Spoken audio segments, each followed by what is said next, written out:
वेळेस आपण प्रार्थना करू. स्तुती स्तुती स्तुती, धन्यवाद धन्यवाद धन्यवाद.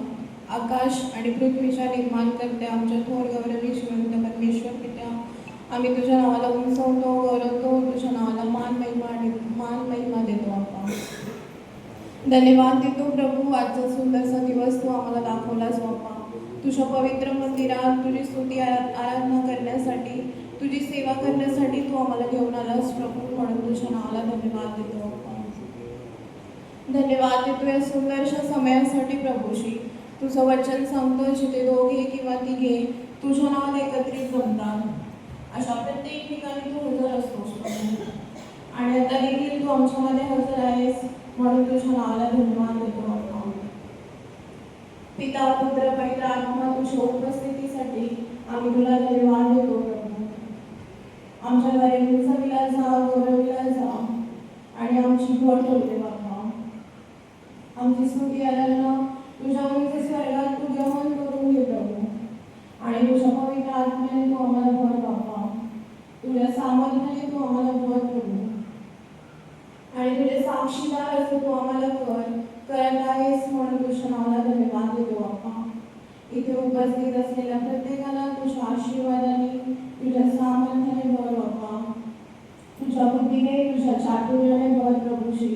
जे येऊ शकत नाही बाप्पा, त्यांचे देखील बंधनं तू मोकळे कर बाप्पा. आणि प्रभूशी, इथे उपस्थित असलेल्या प्रत्येकाला तुझ्या पवित्र आत्म्याने भर प्रभू.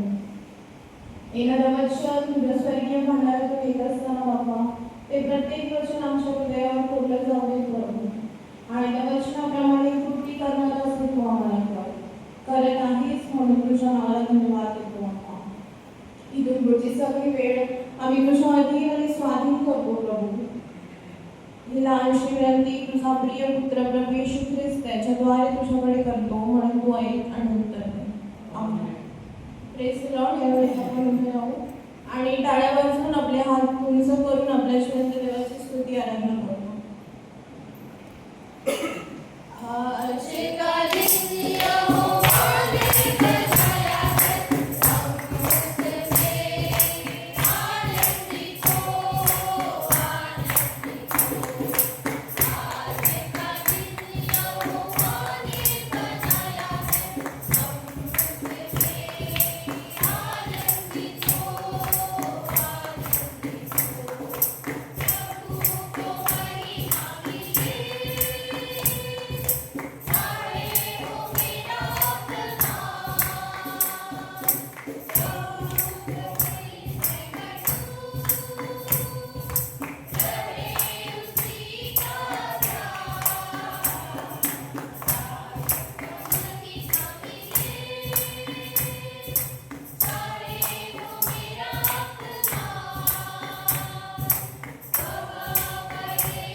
यावेळेस आपण सर्वजण आपले डोळे बंद करू आणि परमेश्वराच्या उपस्थितीत आपण बघू.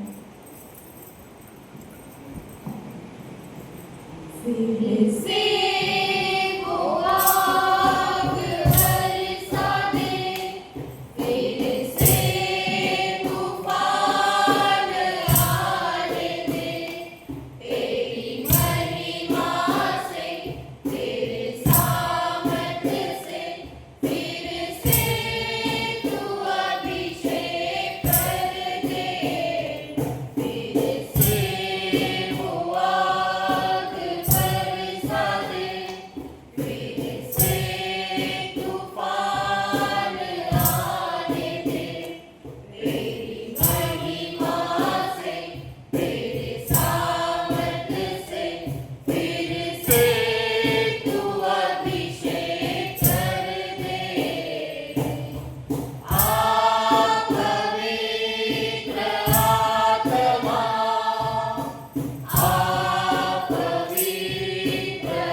म्हणजे पेंटेकॉस्ट हा येशूच्या शिष्यांच्यावर आणि जे सभास्थानामध्ये देवाचं वचन ऐकायला जमा झाले होते त्यांच्यावर झालेला पवित्र आत्म्याचा अभिषेक आहे, यासाठी गणला जातो.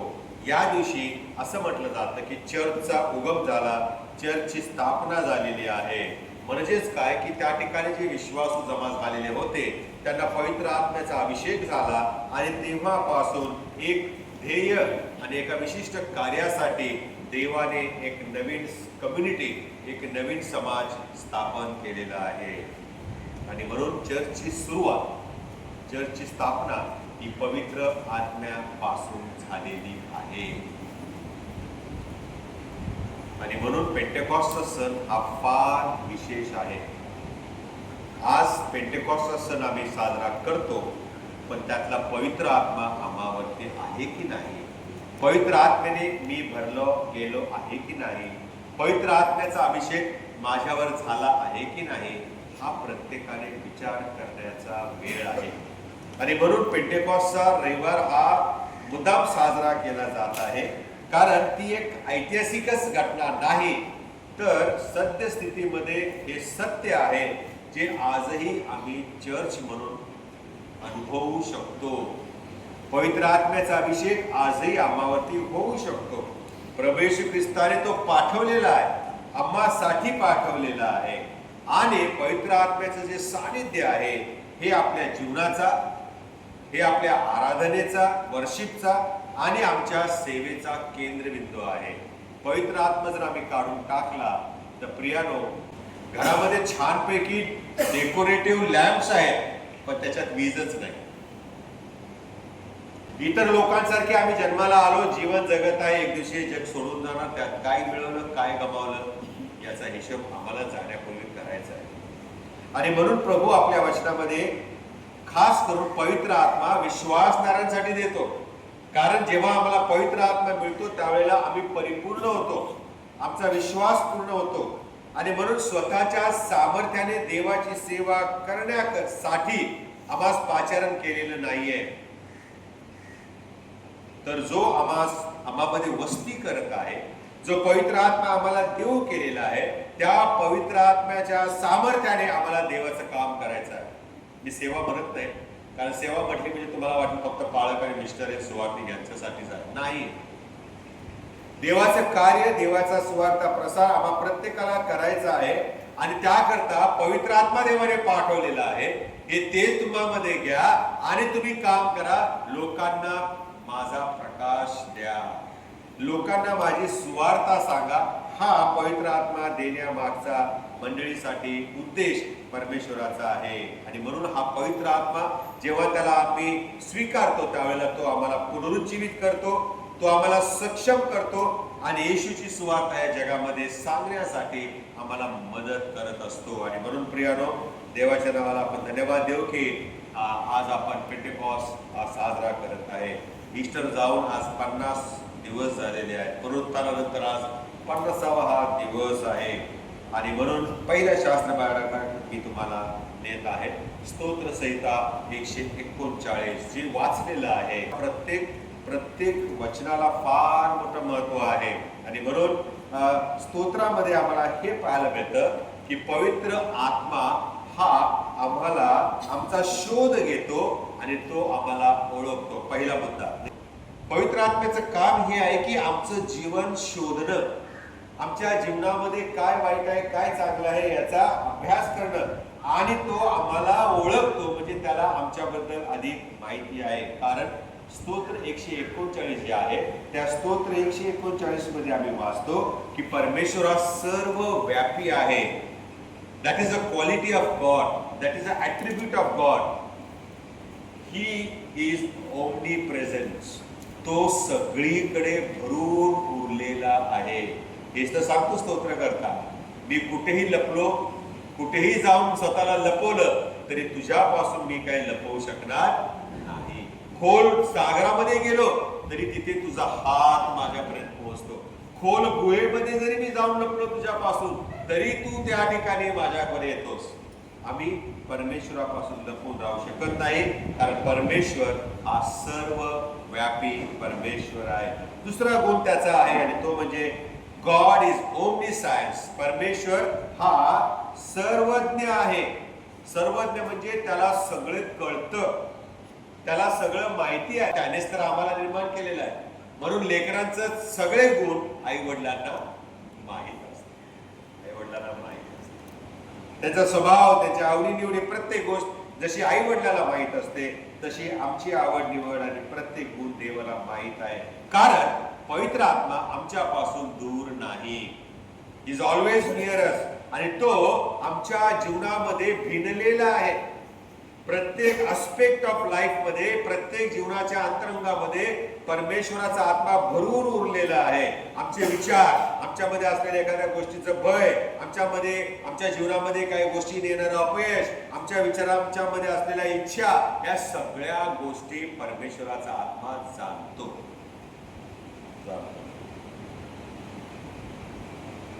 जसं आपलं लेकरू झोपलेलं असताना देखील आई त्याच्या बाजूला निजली तरी तिला डोळा लागत नाही.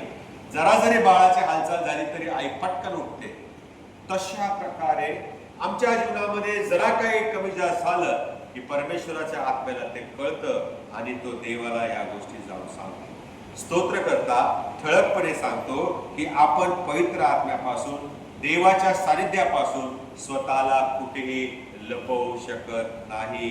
आमची ध्येयपूर्ती जी आहे, आमच्या सेवेचं जे एंड जो आहे किंवा उद्दिष्ट जे आहे ते अधिकृत असण्यासाठी देवाच्या सानिध्यापासून मिळणारा पवित्र आत्मा आम्हामध्ये असणं गरजेचं आहे.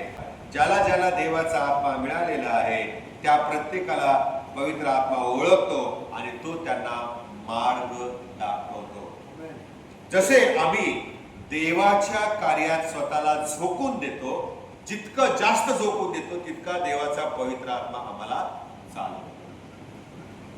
हे आम्ही कधी विसरू नये. तितका तो आम्हाला मार्गदर्शन करतो. आता पुढे काय करायचं, आता मी काय करायला पाहिजे, मग आता आणखीन देवाचं काम कसं करावं, याचं कंटिन्युअस मार्गदर्शन तो करतो. कारण तो आमच्याद्वारे देवाचं काम करण्यासाठी देवाने खुद्द पाठवलेला पवित्र आत्मा आहे. आमचा आत्मविश्वास जर असा असेल की सर्व उत्तर आम्हाला प्राप्त होतात तर प्रयत्न चुकीचा आहे. कारण पवित्र आत्मा जो आम्हाला ओळखतो तोच आमचं पुढारीपण करत असतो, तोच आम्हाला चालवितो. आम्ही गाणं गातो ना, तो चालवी. परमेश्वर कसा चालवतो? त्याच्या आत्म्याच्या द्वारे चालवतो. आणि म्हणून संत पाऊल मंडळींना लिहिलेल्या पत्रामध्ये असं म्हणतो की तुम्ही पवित्र आत्म्याने परिपूर्ण व्हा. मंडळीमध्ये सगळं असेल पण जर देवाचा आत्माच नसेल काय? शून्य.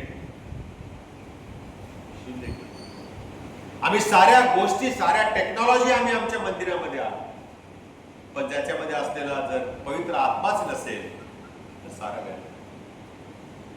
म्हणून याला त्याला नावं ठेवण्यापेक्षा, दोष देण्यापेक्षा स्वतःपासून आपण सुरुवात करू. प्रभू तुझा पवित्र आत्मा मला दे. प्रभू तुझ्या पवित्र आत्म्याचा अभिषेक मला दे. प्रभू तुझ्या पवित्र आत्म्याची दाने मला दे. प्रभू तुझ्या पवित्र आत्म्याचं सामर्थ्य मला दे.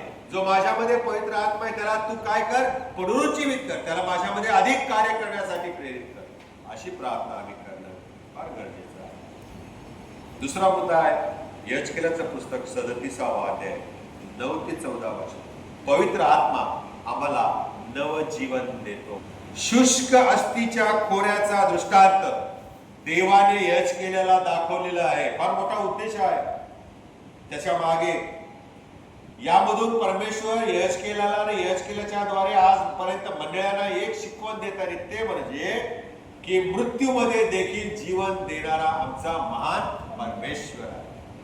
शुष्क अस्थिंच्या मध्ये जीव घालणारा देवाचा आत्मा आहे. देवाने आदमाला घडवलं पण ती मातीच होती, हाडं होते पण जीव नव्हता.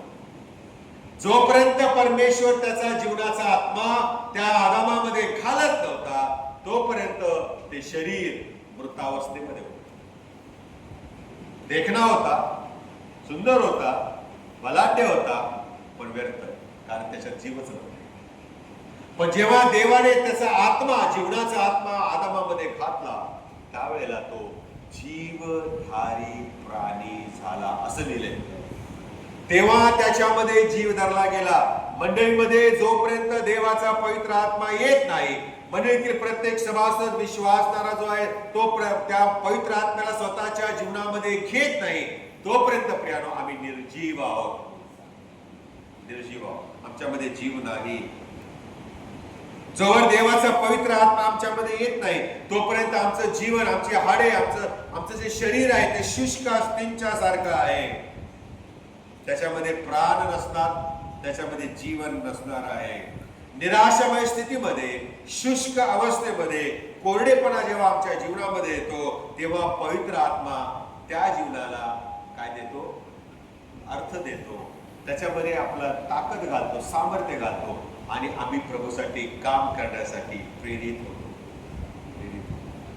अनेकदा वाटतं प्रियानो, आमचं चर्च ना काय काम होत नाही, आमच्या चर्चमध्ये ना काय ऍक्टिव्हिटीज होत नाही. कसं होणार? कारण तुम्हीच काम करत नाही.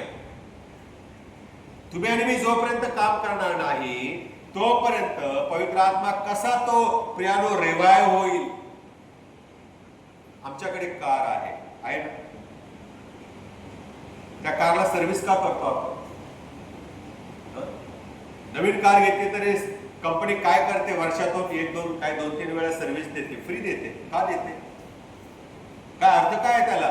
त्याचं महत्व काय? आम्ही नवीन कार घेतली ना, मग सर्व्हिसची काय गरज आहे? कारण जोपर्यंत तिला तेल, वंगण जे काय आहे, ऑइल ते टाकत नाही, तोपर्यंत तिचं रनिंग जे आहे स्मूथ होणार नाही, तिचा लाईफ स्पॅन वाढणार नाही आणि त्याद्वारे आम्हाला कम्फर्ट मिळणार नाही, ती बिघडेल. आमचं जीवन देखील असंच आहे, मंडळीचं जीवन देखील असंच आहे. पवित्र आत्मा आम्हाला दिलेला आहे, तो सर्व्हिस करण्यासाठी दिलेला आहे. आमच्या आत्म्याचं संजीवन व्हावं, आमचं जीवन संजीवित व्हावं, यासाठी पवित्र आत्मा दिलेला आहे. आम्हाला आमचं चर्च जरी शुष्क वाटलं, अस्थिंचं खोरं झालंय असं वाटलं, थकलेलं आहे, भागलेलं आहे असं वाटलं, आमच्या चर्चमध्ये भागलं गेलेलं आहे, या ठिकाणी आम्हाला पवित्र आत्मा जो आमच्यामध्ये येतो प्रियानो, तो आम्हाला हे खात्री देतो की देवाचा आत्मा आम्हाला पुनर्स्थापित करतो, आम्हाला तो पुनरुज्जीवित करत असतो.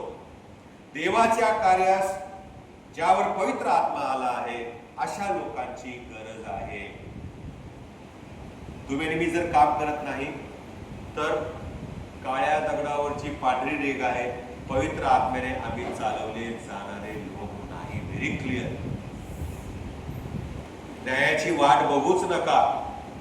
न्याय होऊन चुकलाय असं योहानाचं शेवटमान 3 अध्याय 17व्या वचनामध्ये लिहिलेलं आहे. जर पवित्र आत्मा जो आमचा ख्रिस्ती जीवन, आध्यात्मिक जीवन चालवण्यासाठी तेलासारखा उपयोग करतो, वंगणासारखा उपयोग करतो, तेच जर आमच्यामध्ये नाही तर सारं व्यर्थ आहे. आणि म्हणून आम्ही या ठिकाणी पाहतो की देवाला आज त्याच्या सेवेसाठी अशा लोकांची गरज आहे जे पवित्र आत्म्याने भरलेले आहेत, ज्यांनी पवित्र आत्म्याला स्वतःच्या जीवनामध्ये आलिंगन केलेलं आहे. आमच्या प्रभावी आणि परिणामकारक देवाच्या सेवेसाठी पवित्र आत्म्याची फुंकर असणं आमच्यावर गरज आहे. आणि म्हणून प्रभू येशू ख्रिस्त पुनरुत्थानानंतर बंद खोलीमध्ये शिष्यांच्या मध्ये उभा राहिल्यावर पहिले त्याने काय केलं? त्यांच्यावर फुंकर घातली आणि काय म्हणाला? पवित्र आत्म्याचा स्वीकार करा. स्वीकार करा. मी द्यायला उत्सुक आहे, स्वीकार करा, कारण तुम्हाला माझं काम करायचं आहे पुढे. पवित्र आत्मा दिल्यानंतर परमेश्वराने त्यांना सेवेसाठी पाठवलेला. पवित्र आत्म्याचा अभिषेक आमच्यावर होणं गरजेचं आहे. आणि म्हणून आजही आम्हामध्ये आलेल्या आध्यात्मिक शीतलतेमधून आम्हाला जर बाहेर पडायचं असेल तर त्यासाठी देव उत्सुक आहे. तो आजही आमच्यावर पवित्र आत्म्याची फुंकर घालायला उत्सुक आहे, अभिषेक करायला उत्सुक आहे, provided we are willing to receive it. तिसरा मुद्दा महत्वाचा आहे आणि तो म्हणजे पवित्र आत्मा. जात पात धर्म या सीमा ओलांडून पुढे जाणारा पवित्र आत्मा आहे. The spirit breaks the boundaries. Spirit breaks the boundaries. या सामर्थ्यशाली शास्त्र पाठामध्ये पवित्र आत्मा हा विदेशांच्यावरती पण उतरलेला दिसतो. प्रेषितांची कृत्य पहा बरं, 10 अध्याय 44 ते 48. फार सुंदर आहे. जरा दादा स्क्रीनवरती दाखवा आपला. हा शास्त्रपाठ खूप सामर्थ्यशाली आहे प्रिया. ही घटना चर्च करिता आश्चर्यकारक होती. पेत्राचे हे भाषण चालू असताना वचन ऐकणाऱ्या सर्वांच्यावर पवित्र आत्मा उतरला. त्याच्यामध्ये फक्त यहुदीच होते असं नाही, विश्वासणारेच होते असं नाही, तर देशोदेशी गावोगावचे खेड्यापाड्यातले लोक पेत्राचं भाषण करायला त्या ठिकाणी जमा झालेले होते. पुढे काय लिहिलेलं आहे? मग परराष्ट्रीयांवरही, बघा शब्द फार महत्वाचा आहे, मग विदेशी लोकांच्यावरही पवित्र आत्म्याच्या दानाचा वर्षाव झाला आहे असे पाऊल पेत्राबरोबर आलेल्या विश्वास ठेवणाऱ्या, बघा हा एक वेगळा ग्रुप आहे, पेत्राने विश्वास ठेवणारे, यांना देखील आणि स्वतः जे झालेले होते त्या यहुदी लोकांनाही आश्चर्य वाटले. आश्चर्य वाटले.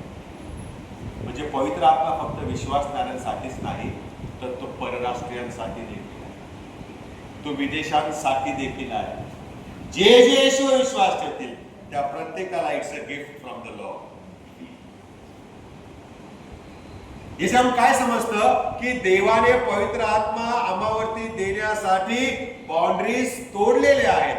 फक्त विश्वासणाऱ्यांसाठीच, यहुद्यांसाठीच, यहुदी लोकांसाठीच, त्यांच्या सभास्थानामध्ये असलेल्या लोकांसाठी असं नाही केलं.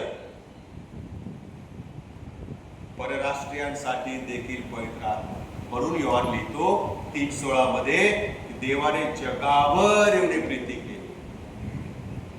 त्या जगामध्ये सगळ्या जाती आल्या, धर्म आले, सगळ्या प्रकारचे लोक आले, वंश आले,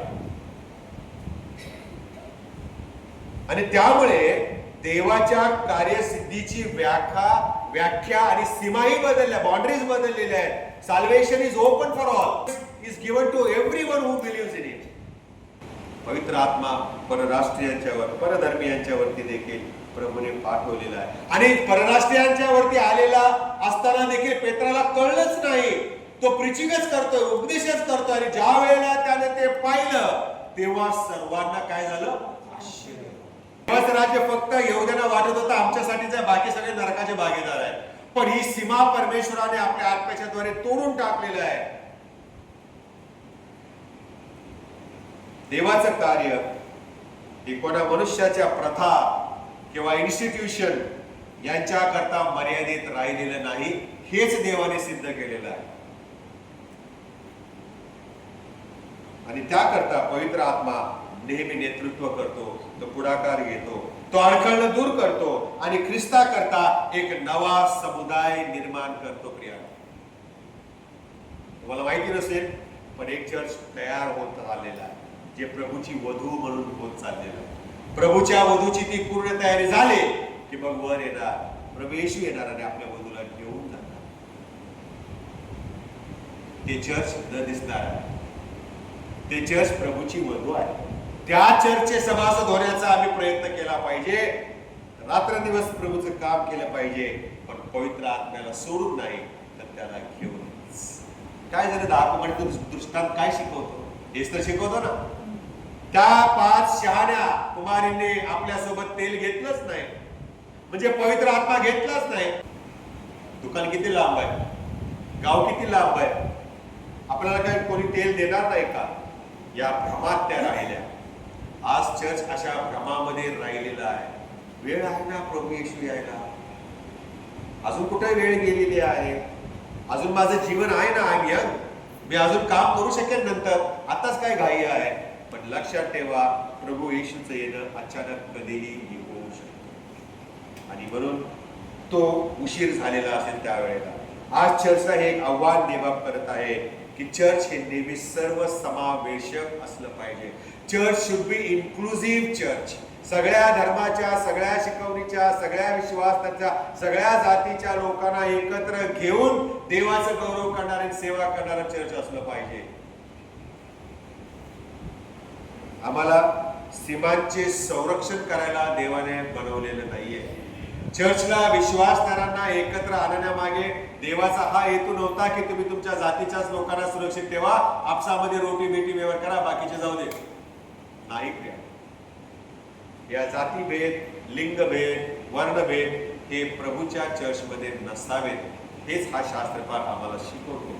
देवाचा पवित्र आत्मा आम्हाला सीमांचं संरक्षण करण्यासाठी नाही, तर प्रियानो आमच्यामधून सामाजिक, सांस्कृतिक, वांशिक ज्या सीमा आहेत, ज्या आम्ही मर्यादा स्वतःला घालून ठेवलेल्या आहेत, त्या तोडून आपण देवाची सेवा आणि आराधना करण्यासाठी, ख्रिस्ताच्या प्रेमाची साक्ष इतरांना सांगण्यासाठी देवाने प्रियानो आम्हाला एकत्र आणलेलं आहे चर्च म्हणून. आणि पवित्र आत्म्याची अनपेक्षित कार्य करण्याची जी योजना आहे ती स्वीकारण्यासाठी आम्ही स्वतःला तयार केलं पाहिजे. चौथा मुद्दा आणि शेवटचा मुद्दा आहे, पवित्र आत्मा काय करतो? सर्व सत्यात मार्गदर्शन करतो. योहानाचं सुवर्तमान 16 अध्याय 1 ते 13 वचनामध्ये प्रभू येशूने जो सर्व सत्यामध्ये आम्हाला चालवणार आहे त्या पवित्र आत्म्याच्या आगमनाविषयी शिष्यांच्या मनाची तयारी केली. मी जातो पण तुम्हाला अनाथ सोडणार नाही. मी गेलो नाही तर तुमच्यासाठी कैवारी येऊ शकत नाही. मी तुम्हाला एकटं सोडणार नाही, तो तुमच्या सोबत असतात. आज चर्च मधले लोक एकटेच आहेत, एकटेच आहेत. आणि म्हणून त्यांना असं वाटतं या चर्चला जाऊ का त्या चर्चला जाऊ, याचा मेंबर हो का त्याचा मेंबर हो, हे चर्च जरा बरं वाटतंय, हे चर्च नको वाटतंय. पण मला तुम्हाला सांगू द्या, there is no perfect church on this earth. एकही चर्च तुम्हाला परिपूर्ण दिसणार नाही, कारण जिथे चर्च आहे तिथे सैतान काम. पण डोंट चेंज द चर्च. देवाने तुम्हाला या चर्चमध्ये रोवलेला आहे ना, त्याच्या मागे त्याचा उद्देश आहे, हे जाणून घ्या, हे जाणून घ्या. आणि म्हणून हा आम्हाला शास्त्रपाठ फार सुंदर आहे प्रियानो. जो पवित्र आत्मा आम्हाला सगळ्या सत्यामध्ये चालवणार आहे त्या पवित्र आत्म्याच्या आगमनाविषयी येशूने आपल्या शिष्यांच्या मनाची तयारी केलेली आहे. आणि हे मार्गदर्शन आजपर्यंत परमेश्वर चालू ठेवलेले आहे. त्याने तो आमच्या मनाची तयारी करत आहे. पवित्र आत्मा तुम्हावरती दिलेला आहे, तो घ्या, स्वीकार करा. देवाचं वचन सांगतं, पवित्र आत्मा पाऊलाच्या द्वारे सांगत आहे की तुम्ही आत्म्याने परिपूर्ण व्हा. आणि हाच पवित्र आत्मा आम्हाला अनेक गोष्टींच्या मध्ये मार्गदर्शन करत आहे. तो देवाची इच्छा ओळखण्यासाठी, देवाचे विश्वासू साक्षीदार होण्यासाठी आम्हाला मदत करतो. कधी कधी काही लोकांना प्रॉब्लेम असतो, देवाची इच्छा कशी समजून घ्यायची. कारण देवाची इच्छा समजून घेण्याच्या आधी स्वतःची इच्छा पुढे रेटलेली असते ना, त्यामुळे देवाची इच्छा मागे पडते. त्यामुळे ती दिसतच नाही आपल्याला, कारण आम्ही पुढेच बघतोय. म्हणून देवाच्या इच्छेला प्राधान्य देवाच्या वचनाप्रमाणे दिलं तर आमची इच्छा काय होते मग मागे. पवित्र आत्मा आमच्यामध्ये येतो ते आम्हाला प्रभूची इच्छा काय आहे हे दाखवण्यासाठी, मार्गदर्शन करण्यासाठी. आमच्यामध्ये जे गैरसमज आहेत, आमच्याकडे जी चुकीची माहिती आहे, आमच्यामध्ये झालेलं जे गोंधळ आहे, जे भय निर्माण झालेलं आहे, ते प्रियानो ह्या जगामध्ये अस्तित्वात असताना आम्हाला त्याला सामोरं जावं लागतं. पण या सर्व परिस्थितीमध्ये पवित्र आत्म्याची ओळख प्रथम आपण करून घेणं फार गरजेचं आहे. ज्याच्या काही पवित्र आत्मा आहे तो निश्चल आहे, तो ढळणारा नाही. लोटासारखं हिरवं गवत बघून जाणारा नाहीये. काय झालं त्याचं? हिरवळ बघून बिचाराने तो लँड त्याने पसंत केला. काय झालं शेवटी? सदोम आणि गमोरा निर्माण झाले. देवाने त्या शहराचा नाश केला. पण भटकत राहणारा अब्राम मात्र विपुल संपत्तीने संपन्न झाला. देवाने त्याला आशीर्वाद. कधी कधी आमच्या जीवनामध्ये प्रियानो परमेश्वर आम्हाला या सगळ्या गोष्टींमध्ये जाऊ देत असताना पवित्र आत्मा सामर्थ्याने आम्हाला भरत असतो हे आम्ही विसरतो. तो आम्हाला फक्त माहितीच देत नाही, तर तो आमच्यामध्ये बदल घडवणारा परमेश्वर, आमचं लाईफ तो ट्रान्सफॉर्म करणारा पवित्र आत्मा आहे. आणि ज्याला तो मिळतो तो शांत बसत नाही, देवाचं काम करतो. बाळकांकडे विचारतो मी काय करू शकतो का म्हणायचा. असं नाही, गरज असेल तर येतील, मला सांगतील आणि मग मी काम करणार आणि मग क्रेडिट मलाच मिळायला पाहिजे असं नाही म्हणत पवित्र आत्मा मिळालेला. कोणी आम्हाला बोलावं किंवा न बोलावं, कोणी आम्हाला क्रेडिट देवो किंवा न देवो, कोणी आमची प्रशंसा करो किंवा न करो, आम्ही देवाचं काम करत राहणं हाच आमचा व्यवसाय. जगाच्या दृष्टिकोनातून आम्ही खरवड आहोत, गाळ आहोत, कुचकामी असे आहोत. निकामी आहोत, अशक्त आहे, दुर्बळ आहे. परंतु अशक्त आणि दुर्बळांनाच पवित्र आत्मा मिळाला आणि ते डायनामाइट बनले. आणि जेव्हा त्यांच्याद्वारे पवित्र आत्मा काम करत होता, लोकांनी पाहिल्याने काय म्हणाले? जगाची उलथा पालन करणारे हे देव. ख्रिस्ती हे नाव आम्हाला तेव्हा पडलं. अशक्तांना सबळ करणं, दुःखी जनांना सांत्वन देणं आणि भयग्रस्त लोकांना धैर्य देण्याचं काम पवित्र आत्मा करतो. जेव्हा आपण छळ आणि आव्हानं, जेव्हा आमच्या जीवनामध्ये अनिश्चितता असते, त्यावेळेला येशू आम्हाला खात्री देतो, पवित्र आत्मा तुम्हाला दिलाय ना, तो तुम्हाला सोडून जाणार. He will not leave you alone. कारण पवित्र आत्म्याचं मार्गदर्शन हे देव कार्यासाठी नांगर आहे. काय आहे? एक जण काय म्हणाला? इट्स अन अँकर for the service of the Lord. हा आम्हाला एक मजबूत आधार आहे पवित्र आत्मा. शेवटी प्रियानो, आजही तोच पवित्र आत्मा चर्चसाठी उपलब्ध आहे. पवित्र आत्म्याच्या सामर्थ्याने चर्चला सुवार्ता प्रसार करण्यासाठी, प्रेमाने इतरांची सेवा करण्यासाठी आणि साक्षीदार म्हणून जगामध्ये जाऊन सुवार्ता सांगण्यासाठी आम्हाला तो प्रेरणा देतो, शक्ती देतो, ताकद देतो. प्रत्येक विश्वासणाऱ्याला पवित्र आत्मा एक नव चैतन्य देतो. पवित्र आत्म्याचं कार्य स्वीकारण्यासाठी तो आम्हाला सक्षम करण्यासाठी नेहमी तयार असतो. आणि म्हणून आज पेंटेकॉस्ट संडे साजरा करत असताना आम्हाला आव्हान परमेश्वर करत आहे की ही एक फक्त ऐतिहासिक घटना नसून ती आजही आताही देवाच्या आत्म्याची चळवळ म्हणून मंडळाच्या मध्ये कार्य करत आहे. देवाचा आत्मा हा शुष्क हाडांच्या मध्ये आजही जीवन देत आहे. तो आम्हाला शोधत आहे. तो आमची सर्व बंधनं, सीमा ज्या आहेत त्या ओलांडून टाकतो, तोडून टाकतो आणि आम्हाला सर्व सत्यामध्ये चालवतो. आणि म्हणून एक चर्च या नात्याने पेंटेकॉस्टची आठवण फक्त या रविवारीच मर्यादित ठेवू नये, तर दैनंदिन जीवनामध्ये त्या पवित्र आत्म्याने जगण्यासाठी प्रभू तुम्हाला सहाय्य करो. देवाचं कार्यक्षेत्र फार मोठं आहे, पण आपण आता एकटे नाही आहे.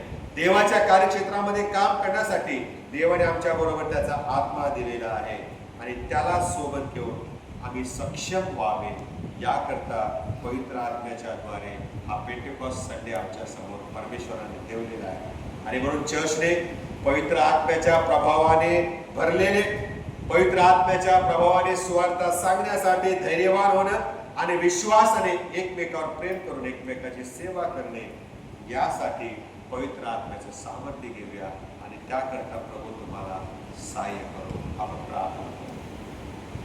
प्रभू, तो आपल्या वचनामध्ये म्हणतोस की जेव्हा सत्याचा आत्मा तुमच्यावर येईल तेव्हा तो तुम्हाला सर्व सत्याकडे मार्गदर्शन करेल. प्रभू, आम्ही जरी ख्रिस्ती असलो, आम्ही जरी विश्वासणारे असलो, जरी आम्हाला शास्त्र माहीत असलं, पण जर पवित्र आत्माच आम्हामध्ये नसेल तर प्रभू आमच्याद्वारे सेवा होऊ शकणार नाही. आम्ही साक्षीदार होणार नाही. आम्ही प्रभू देवा एकमेकावर प्रेम करणार नाही. आम्ही एकमेकाची सेवा करूच शकणार नाही. त्यासाठी प्रभू ही जी ज्योत आहे, हे जे तेल आहे, हे जे पवित्र आत्मा तो आम्हाला दिलेला आहे, तो शेवटपर्यंत आमच्या सोबत असावा, हीच तुझी योजना आहे. त्याला घेऊन चर्चने जगावे यासाठी तू आम्हाला आव्हान करत आहेस. प्रभू, आम्ही तुझ्या हाती स्वतःला स्वाधीन करतो. आमचं हृदय प्रभू तुला आज आम्ही उघडं करत आहे. आम्हावरती पवित्र आत्म्याचा अभिषेक तो कैवारी प्रभू आमच्या सोबत दिलेला आहे, त्याला आम्ही स्वीकारावा सोबत आणि त्याला घेऊन आम्ही जगावं म्हणून तो आम्हाला कृपा. तारणारांचा महान प्रभू येशू ख्रिस्त याच्या